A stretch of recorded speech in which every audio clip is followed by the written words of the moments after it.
But ultimately, what this is a foundational restructuring of Windows to work better for PC gaming handhelds.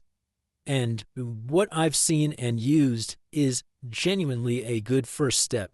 Now, when we talk about the hardware side of things, you saw what is the Xbox Ally partnership in a handheld. Now, there are two different kinds, and for all intents and purposes, they're very, very similar to the Ally X. In fact, the higher end version, which uses the Z2E, has 24 gigs of RAM, the same screen, and pretty much everything else that's very similar to the Ally X, just with those handles that are grafted onto it, and it's a good bit chunkier. So it remains to be seen how much better the Z2E is, especially by the time this thing launches. But all things considered, the higher end version is like an Ally X with a Z2E in it.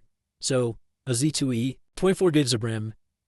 They do note that it's actually 8,000 metatransfers of RAM, not 8533. So some of the leaked data that we saw, even for the Z2A, which is Aerith Plus, had 8533 metatransfers on RAM.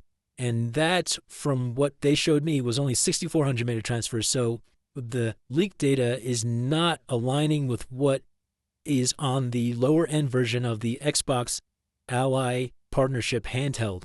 And effectively, that one is a Steam Deck Plus in terms of chipset and performance and power, with 16 gigs of RAM and 512 gigs of storage. So both of them were pretty interesting.